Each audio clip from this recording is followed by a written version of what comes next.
Hello friends! Welcome to the Sweet Sparrow Knits podcast. My name is Julie. You can find me on Ravelry and Instagram as Sweet Sparrow Knits, and you can find my shop with my hand-dyed yarn at sweetsparrowyarns.etsy.com. Thank you so much for joining me today. I'm happy to be back with you. Today has not exactly gone as planned, so I apologize if the lighting is a little odd today. I usually record right around 10 or 11 in the morning. Today it is about 3 in the afternoon. My computer gave me the black screen of death this morning, so yeah, my schedule got a little bit topsy-turvy while I attempted to fix it. Haven't been able to, so yeah, the future of my computer is to be determined, but for now I'm still able to use it with an external monitor, so I should at least be able to get this podcast out to you. And if I can't, you won't see this. So there we have it. I hope everybody is doing okay. I'm doing pretty well.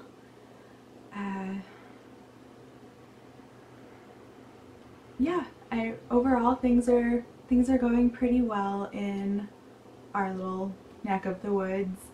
I hope everyone is staying safe and healthy, and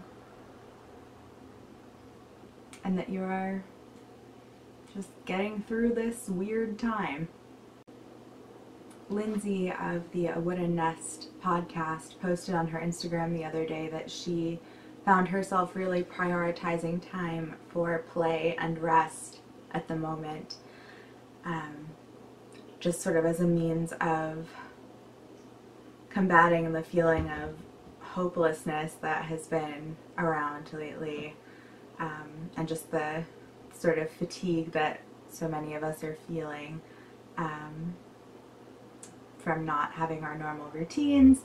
And I found that that's really true for me as well. Oh, there's Bilbo. Hi, Bill. Hi. I have definitely been getting some extra sleep, sticking pretty rigorously to my usual work hours,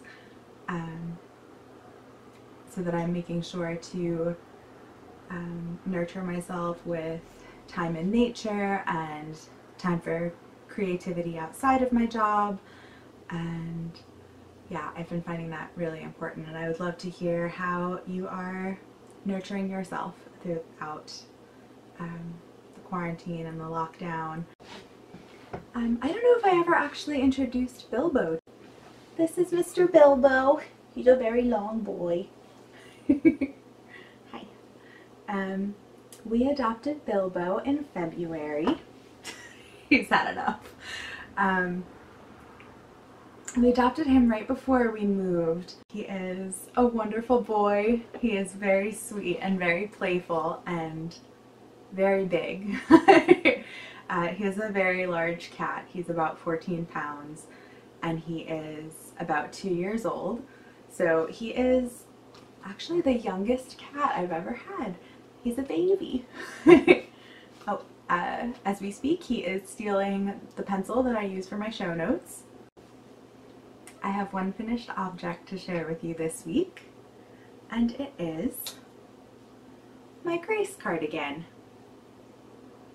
This pattern is Grace by Jane Richmond, and I have knit this out of Stress Knits yarn dyed by lovely Stacy in the colorway INFP, which is a color that she dyed for me based on my Myers-Briggs personality type.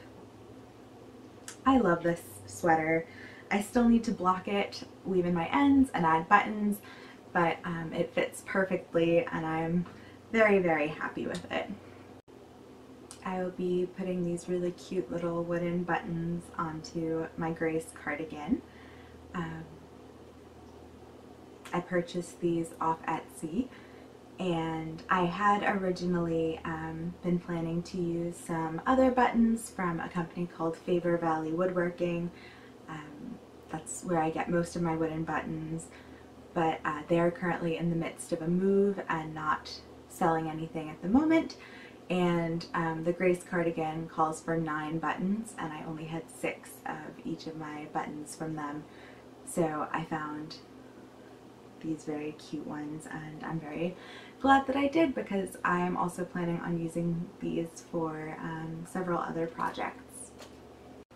I only have one work in progress right now. I've been a very monogamous knitter lately, and that is the Little Twigs pullover by Melody Hoffman. I have finished both of my sleeves. They're a little wrinkly because they've been sitting in the bottom of my knitting bag while I knit on the body. But I have finished them both, and I have made a lot of progress on the body as well. I think I probably have another 3 inches of stockinette on the body, somewhere in there. I haven't measured it recently. And I am knitting this out of Sweet Sparrow yarns in the Plover base, which is a 50% superwash merino and 50% cotton base.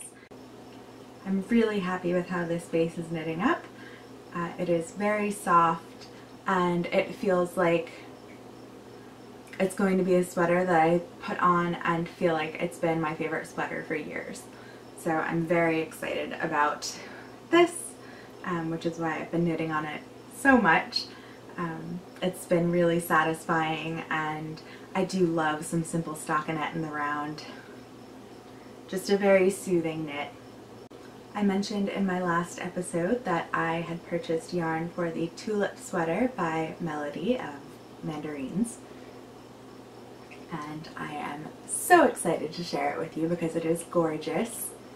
I purchased this beautiful unspun roving yarn. It's sort of it's like a pencil roving. I would say it is comparable to Plotulopi, something like that in the realm of unspun yarn. And I purchased it in 2 colors, this sort of medium gray brown and this sort of off-white light gray color. These are so beautiful. This is by the brand Thin Wool, and that's pretty much all I can tell you about it. I cannot read the label. I purchased this from a shop called, I think, Otobra Design. I'll put it on the screen here. But it was super reasonably priced, which was exciting. And I got enough of each color to knit either the pullover or the cardigan version of the tulip. So Melody's pattern calls for Nutiden, which is another unspun yarn. Put these over here.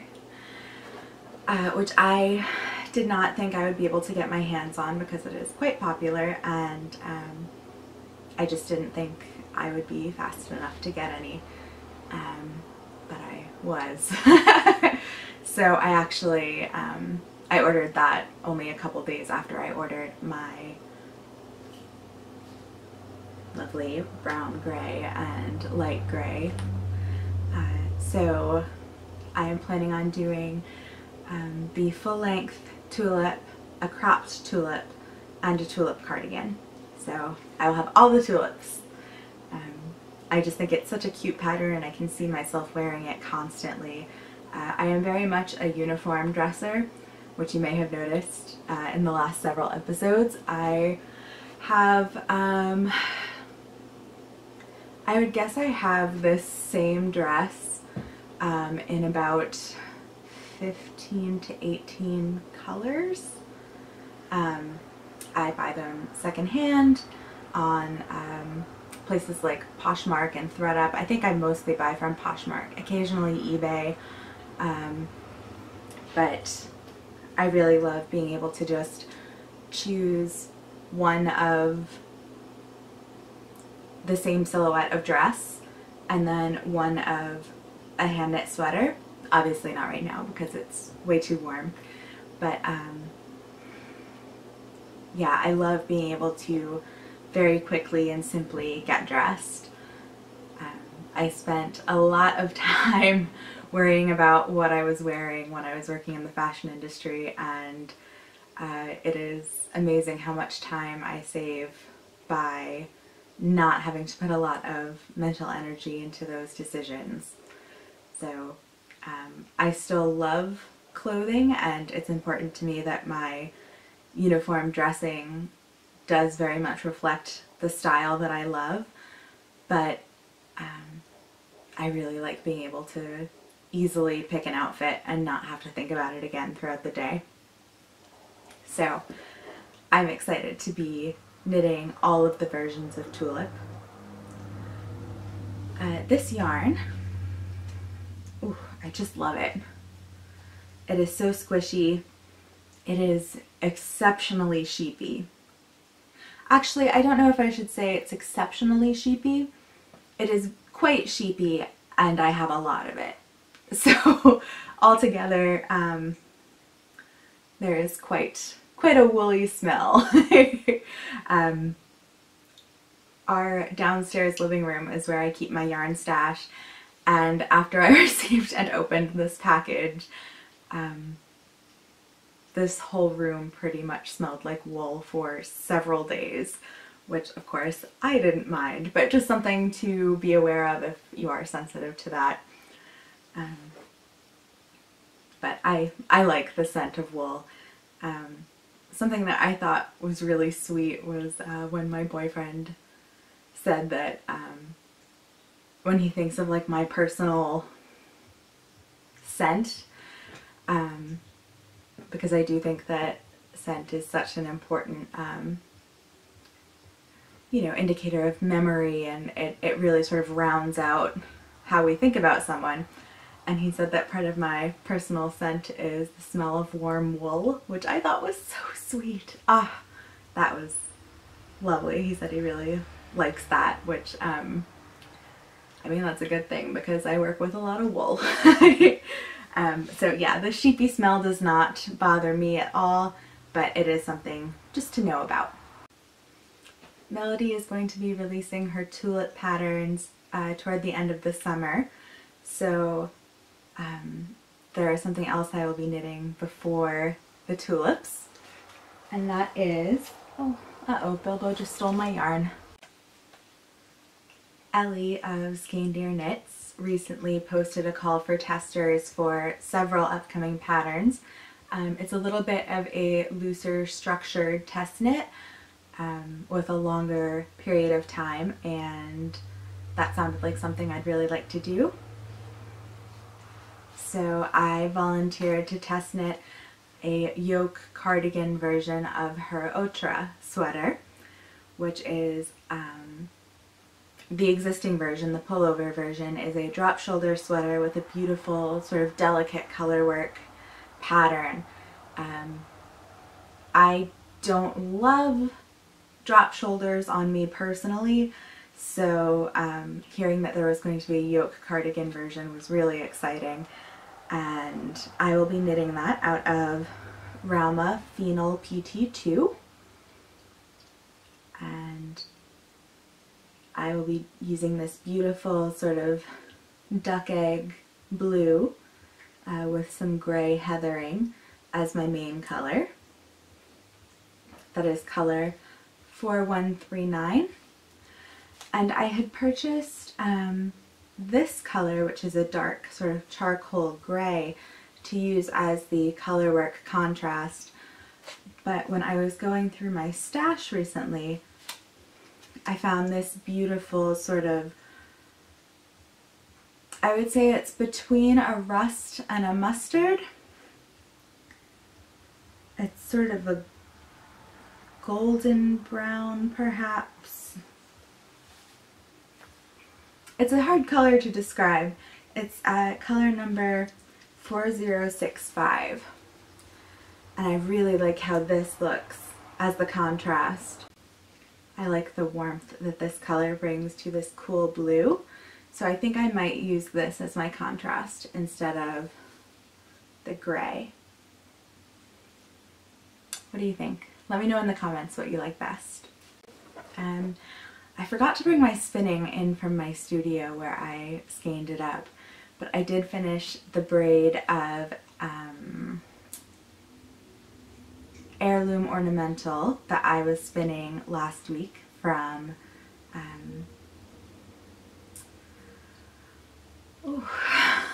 the names, they are not coming to me today.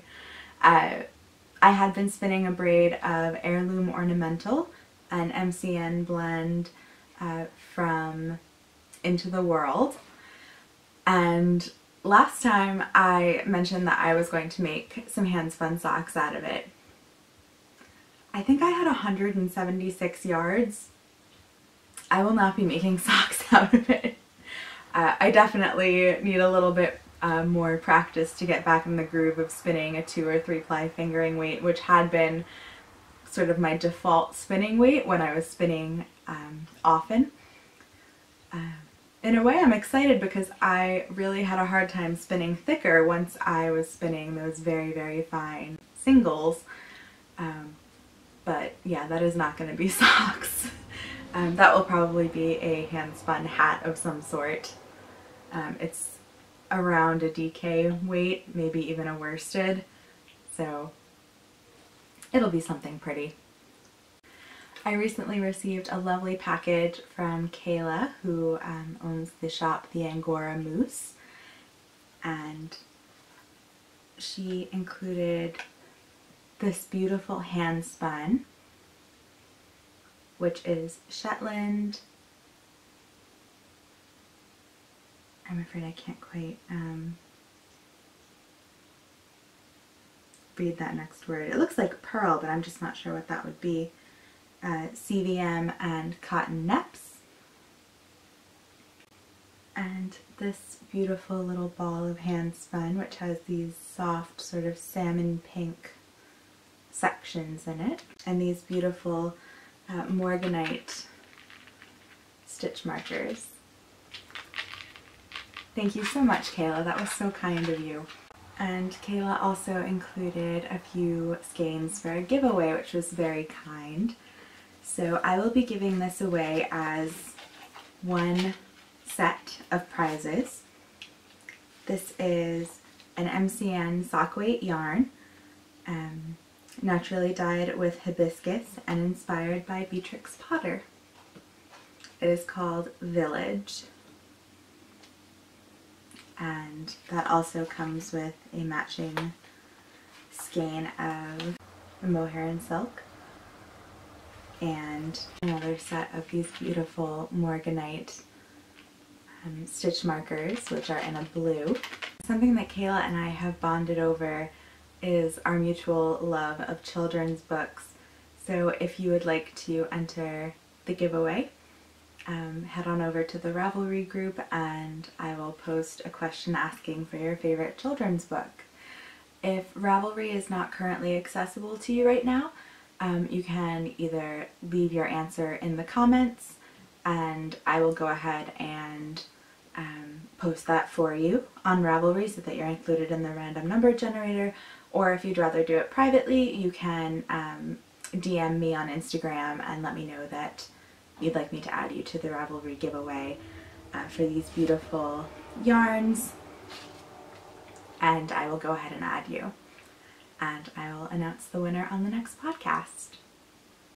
I've also been doing some sewing for the first time in quite a while. I am currently working on the Hinterland dress by Sew Liberated. I am making my first one sort of as a wearable muslin out of this Robert Kaufman linen and cotton blend.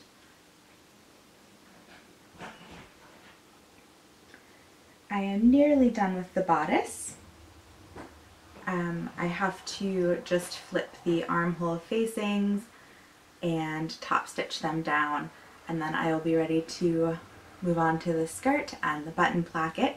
I will be doing a full button placket on this particular one, and I will be using some of those very cute wooden buttons. I think they look really lovely on this fabric.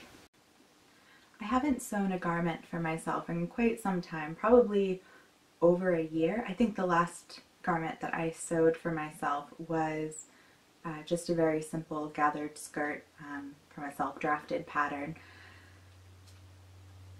And it feels really good to be getting back to it. This is definitely a simple pattern, a very nice way to get back into garment sewing, and I'm very happy with how it's turning out. I think the one thing that I would do differently next time is to take the walking foot off of my sewing machine. I usually have it on because it just makes sewing a lot quicker, but I don't have quite as much control with it on, and I think my top stitching could be a little bit neater. So next time I will leave the walking foot off and just use my standard presser foot. I had a really lovely experience when I was preparing to sew the Hinterland dress. Part of why I did not sew for myself much after college, even though I went to college for fashion design and I have the ability to draft my own patterns. The idea of having to measure my body really was difficult for me. Like a lot of women, I have had my fair share of body image issues, which I finally kind of confronted last year by working with a self-love coach, and that really changed my life. If you're interested, she is The Self-Love Lifestyle on Instagram, or you can find her at melaniemonaco.com. She's wonderful. I'm not sponsored, I'm just a very happy client. And it was really nice to make a garment for myself without thinking of the numbers on the measuring tape as anything other than a tool to help me create something that fits me beautifully. It was really empowering. Yeah, I'm looking forward to doing a lot more sewing for myself now that I've kind of had that breakthrough and can go into the process without judgment on myself. Kind of on that same note, thank you so much for all the birthday wishes. As I mentioned, I turned 30 at the end of June, and it's been really exciting. It's been really exciting, feeling like I'm going from the maiden phase, if you are into the idea of archetypes of women. It's been exciting going from that maiden phase into the mother phase, which for me does not look like having children, but nurturing my garden and my relationships and just really settling into who I am. And I think that's something that has been part of why I'm having a very different and positive experience in sewing garments for myself. I think in Western culture in particular, there is so much emphasis on women staying in that maiden phase and not aging, and I mean, this isn't exactly a newsflash, but that's really unhealthy. And I think just acknowledging that my worth is not in my youth or my appearance of youth has been very empowering.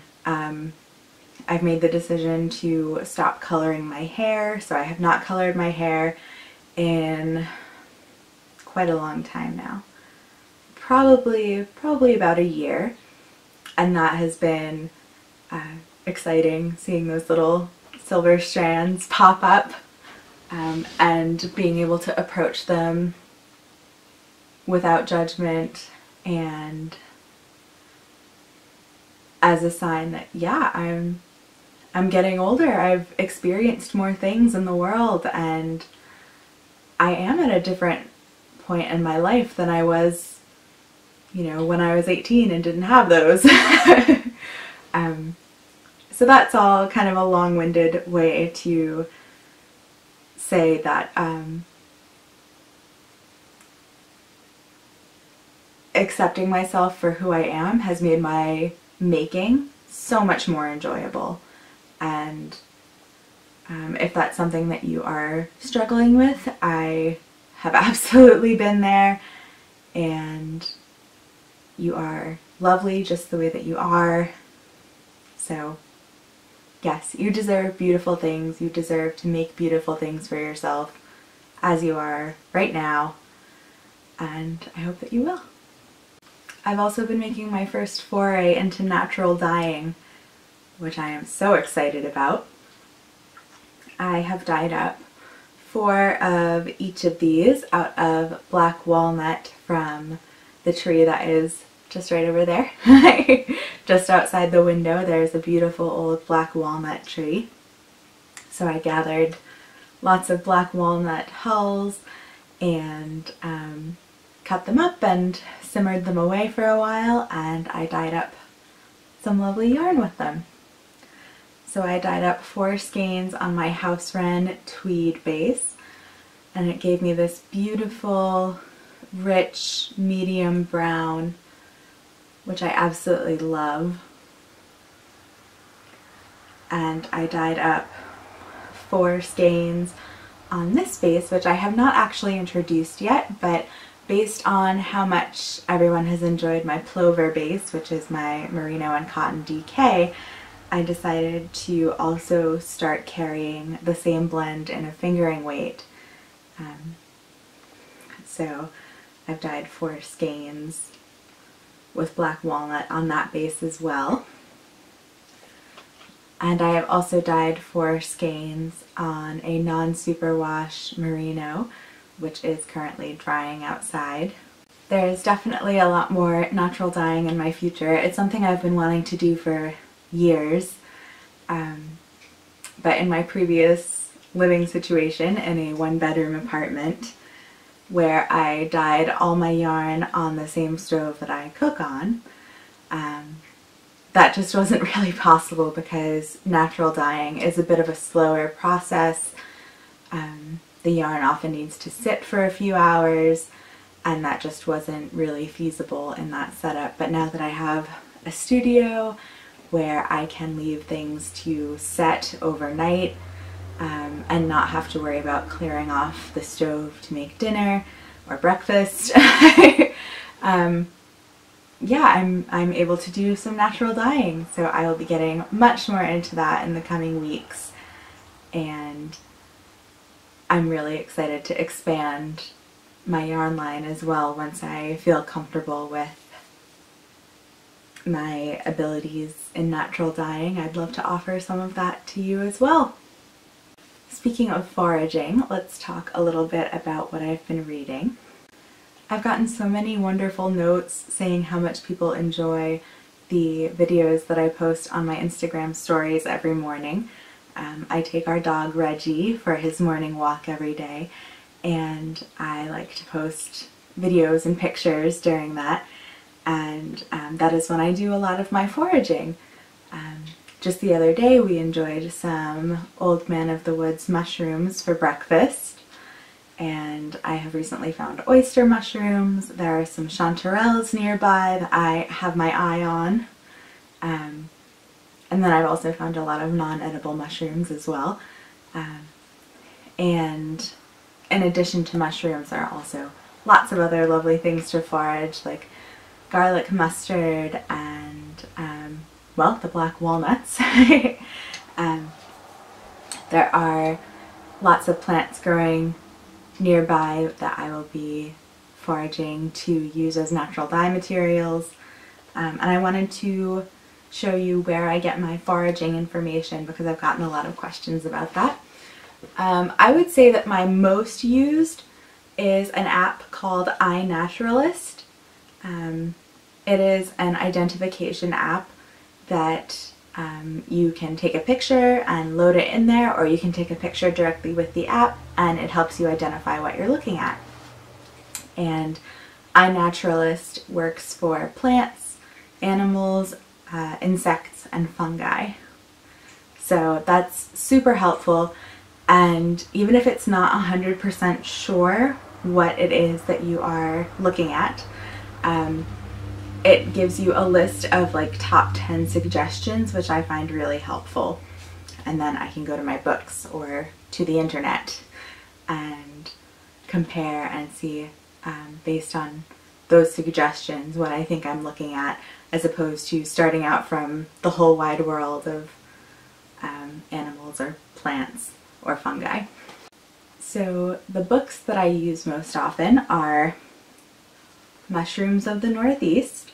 This is a small book, so it's very easy to just tuck into my foraging bag and cross-reference.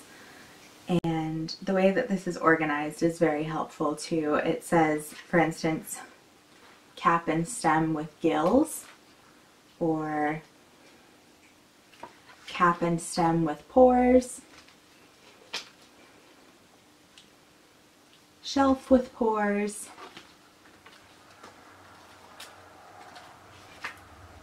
spherical mushrooms, cup-shaped mushrooms. It's a very helpful book in terms of going from largest characteristics to smallest characteristics, which is very helpful in identifying. And then it also has sections on top edibles and top toxics, which are the mushrooms that you definitely do not want to eat. So I would highly recommend this. Obviously I have the one for the Northeast because that's where I live, but I believe there are also options for varying regions of the United States available in this same series. The other foraging book that I love is Foraging New York by Wildman Steve Brill, who I have taken a foraging tour with in Brooklyn, and he's a kick. He and his daughter lead tours and they're really fun, and this is an excellent book because it goes through finding, identifying, and preparing wild edible foods. So I find this really helpful if I'm going to be in a particular setting. For instance, at our house we have open field, we have deep woods, and then we also have like edge of the woods, and then just across the street we also have access to the river. So I find it really helpful that this book is organized into varying environments so that you have a general idea of what kind of things are going to be growing where you are looking. There are also recipes in here. I haven't actually tried any of the recipes. We haven't lived here during peak growing season before this year, so hopefully I will have a chance to try some of these recipes. I'm not sure if Steve Brill has written foraging guides for other areas, but it would be worth looking into if you're interested in foraging and you live somewhere other than the Northeast. I've also been reading this beautiful book, 52 Weeks of Socks, which is from Len Publishing. This was a birthday gift from my mom, which was so sweet of her. It is just a gorgeous, gorgeous book. It is definitely a coffee table book. The photography is so gorgeous. It's just the kind of book that is so inspiring, and I think maybe starting this winter I would really like to work my way through this book and knit all of the sock patterns. I'm feeling the urge to knit socks after quite a long time of not knitting socks because they were my commute knitting while I was commuting to work when I was working in Manhattan, and then also when I was commuting back and forth to John's apartment when I was living outside New York City and he was living in Manhattan. You know, they're obviously very portable, and I think I sort of pigeonholed them into that niche of being knitting for when I can't do any other knitting. And I'm really missing knitting socks, so I think I'll get back into that soon. Another thing that is going to be on my needles soon is the Sweet Sparrow cardigan by Naringa Ruke of Ruke Designs. This is a beautiful wrap cardigan that Naringa designed out of my yarn, out of Sweet Sparrow yarns, holding a strand of my Sandpiper base, which is my Superwash Merino single ply yarn, with a strand of feather, which is my silk mohair base. It is such a gorgeous, feminine, elegant design, and I could not be happier with it. So I think I will be doing a knit along for that. Naringa is currently in the process of taking photos of the cardigan worn wrap style, because originally she had only posted it open, and understandably I think that was a little bit difficult for people to envision how they would wear it with the long tails without seeing that it's supposed to be wrapped and tied. So if she has put those out by the time I post this episode, I will insert them here, and if not, I will keep you guys informed via Instagram about when she does post those pictures. And I think I'd like to do a knit along. So more to come about that. Hopefully I will be ready to launch that by the time I post the next episode.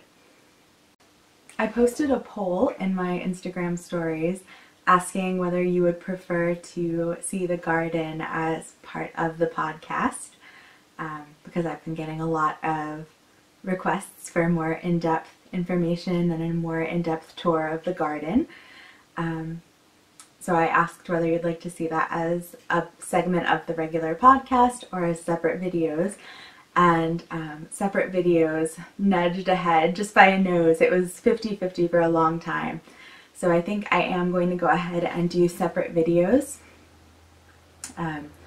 which will also keep the knitting podcast from becoming too long, but it will also be on the same channel, so you can check that out. And I'm hoping to have the first garden tour up next week. The garden is going really, really well. Everything is coming along beautifully, and I can't wait to share that with you. And last but not least, I want to answer some questions that were sent in. Let me grab my telephone and we'll take a look. Little Lolly Travels asks, I know we chatted about a dyer's garden, but what plants are you interested to grow to natural dye? I don't know yet. I don't actually know yet. I'm very excited to plant a lot of dye-friendly flowers and even veggies for next year, but I am still researching on that front. Ideally, I would like to be able to use every part of the plant either for food or for dyeing, so I am still looking into how I want to make our space as efficient and multi-purpose as possible. So I'll answer that question when I know the answer. Caitlin asks, what is your absolute favorite flower you'd like to grow or already grow in your garden? So I have dahlias growing right now, and they are going to be beautiful, and I cannot wait for them to flower. So I think that would probably be my favorite. I have like 10 different varieties. That was what I did before I moved. When we found out that we were going to be moving and that we would be able to have a garden, I bought a lot of dahlia tubers and a lot of seeds for various things, both flowers and veggies, and that was kind of how I kept myself sane in the time from when we signed our lease, which was, well, we were approved for our house in the end of December, and I knew I wasn't going to be moving. Originally the plan was to move in late March, and then we kind of bumped up our timeline just coincidentally to late February, which thank goodness we did, because I don't think we would have been able to move in late March, as the pandemic was in full swing by then. So in that 2-month-ish time frame, I put a lot of that energy into planting the garden and buying seeds and buying tubers, and I think the dahlias will probably be my favorite flower that we grow, but I also love columbines, and I have a lot of seeds to fall plant this autumn so that we'll have beautiful columbines next spring. And we also have peony starts coming in the autumn, which we will also enjoy next spring. So it's anyone's guess. Earthwise Emporium asks, can you show outside pictures of your home? Sure. I will put in some video here of the outside of our home. Cindy asks, do you use moth traps or sachets to keep moths away from your stash? I use both.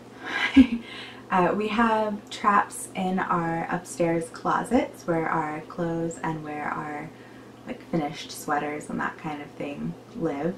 And then I have sachets in my stash. I don't want to put traps in my stash because I don't want to draw anything there. I would much rather repel. So I have a lot of lavender sachets in my stash. And my stash also lives in a glass-fronted cabinet, so it is enclosed, which I think has helped a lot in terms of not having any pest issues.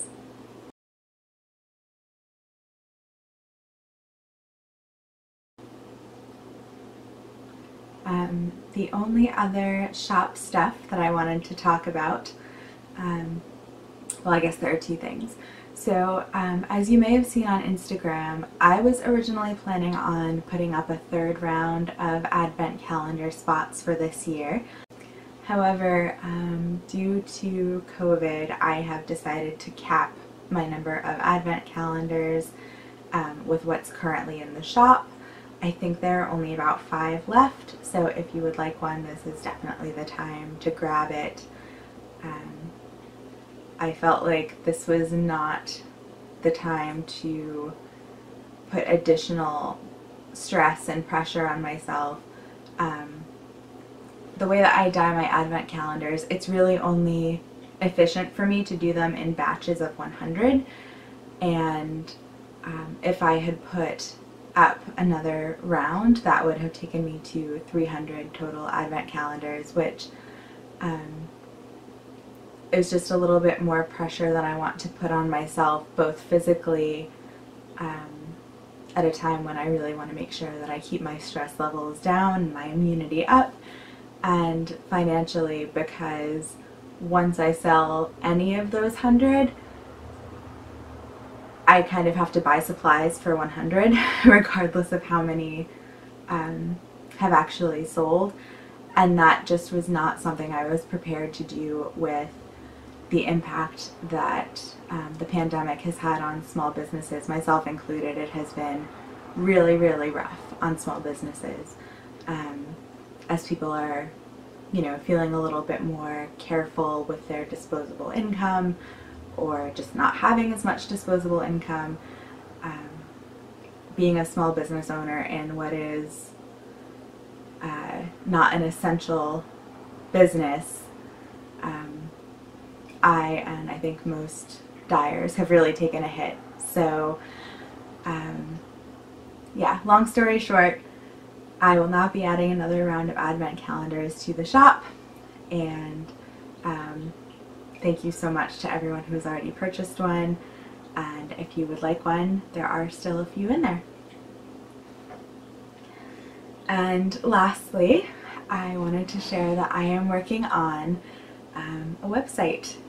I am working on a Sweet Sparrow website where I will be able to show you more of what inspires me. There will be a blog. I'll be putting all of my podcast show notes there, and eventually I will be transitioning off of Etsy and onto my own site. For the moment I am still on Etsy, but I'll give you plenty of notice when I'm going to be switching over.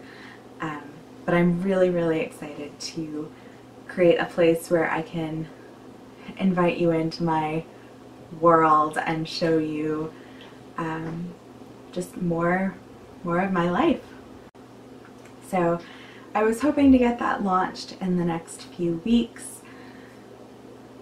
That will kind of depend on the situation with my computer, whether my current computer is able to be repaired. So I will keep you updated on that front, and I will let you know when the website is ready to launch. Thank you so much for joining me today. It was wonderful to spend some time with you, and I will see you again in 2 weeks. Bye!